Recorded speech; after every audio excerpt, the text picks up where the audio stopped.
Welcome to Wawasan Wire. Today we're talking about Shafie Apdal's denial of coalition discussions after the Sabah state election.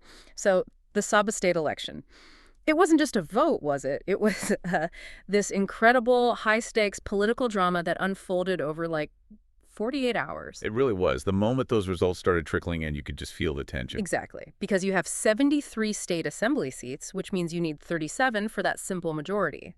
But when the dust settled, no single coalition had actually hit that magic number. And that created this classic hung assembly scenario, a total power vacuum. And the race was on. It suddenly wasn't about who won the most votes, but who could build a coalition the fastest. Right. And in that moment of intense uncertainty, when power is just hanging there, the rumor mill just went into overdrive. Everyone was trying to figure out who was calling who. And right in the middle of all that chaos, Dadka Seri Shafie Apdal steps forward. And he doesn't just comment. He makes a really decisive move to shut down one very specific rumor. Very swift and categorical move. Okay, let's break that down because it really set the tone. He issued this incredibly strong denial.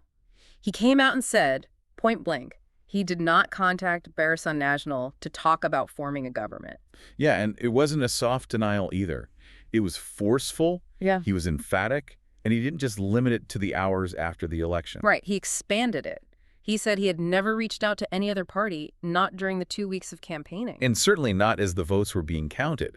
His whole message was, look, for the past 4 years, I've been completely focused on my own party's efforts. He was basically trying to paint a picture that he wasn't desperate, he wasn't the one scrambling to make a deal. Exactly. Denials like that only really happen when the rumors themselves are loud.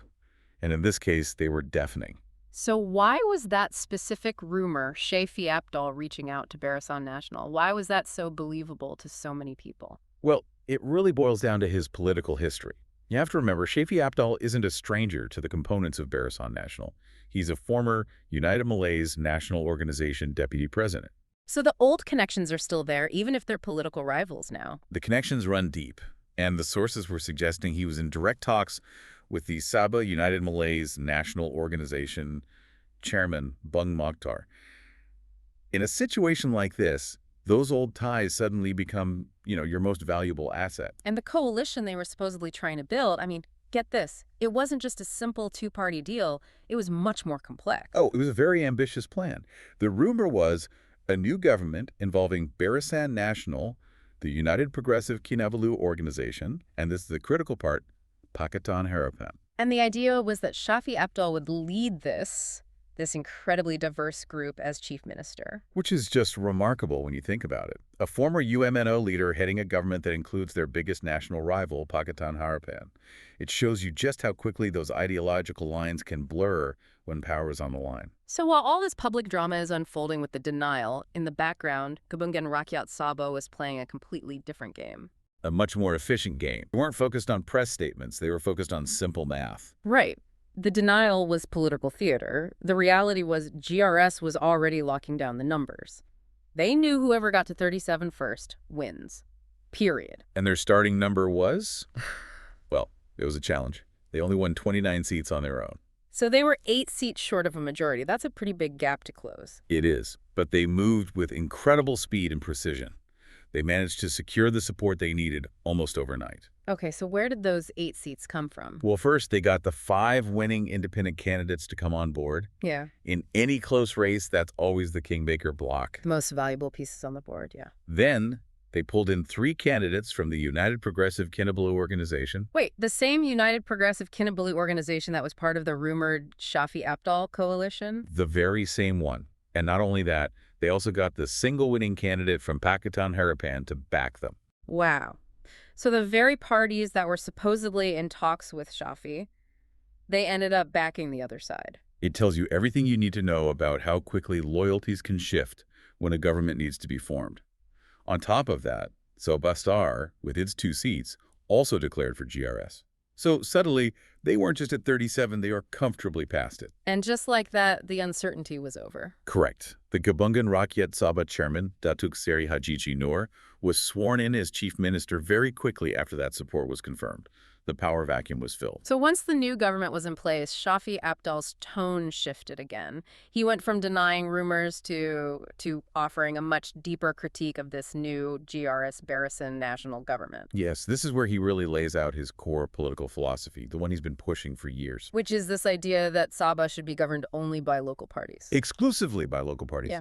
He argues that they're the only ones who truly understand the specific needs, the expectations, the unique problems on the ground in Sabah. It's a direct challenge to bringing in national parties, like Barisan Nasional, whose focus, he would argue, is more on Kuala Lumpur than on Kota Kinabalu. And that argument has a lot of power in Sabah, where issues of state autonomy and resource control are always, just under the surface. And he didn't just leave it as a philosophical point. He immediately applied it to the new chief minister, Hajiji Noor. He did. He made a very pointed call to Hajiji. He urged him to exclude the one Pakistan Hadapan assemblyman, Jamawi Jafar, from the new state cabinet. Which sounds less like advice and more like a political trap. It's entirely strategic. He knows how thin Hajiji's majority is. By demanding he exclude someone, he's forcing GRS into a tough position. Right. Does Hajiji prioritize his numbers and keep the coalition broad and stable, or does he give in to this localist pressure and risk weakening his own government from day one? It's a very clever way to frame the debate, even after you've lost the initial race. And this all leads to the bigger question, which you've noted he raised, the question of stability. Shafie Apdal was openly skeptical about whether this GRS Barisan national partnership could even last. Precisely. And he wasn't just being a sore loser. His critique was grounded in very recent, very public history. The skeleton in the closet of this new government. Let's talk about what happened in 2023. Well, in 2023, Sabah Barisan Nasional, his new partner in government, openly tried to oust the GRS chairman, Hajiji Noor, from the chief minister's seat. It was essentially an attempted political coup. So one half of this new government literally tried to backstab the other half less than 2 years ago? Exactly.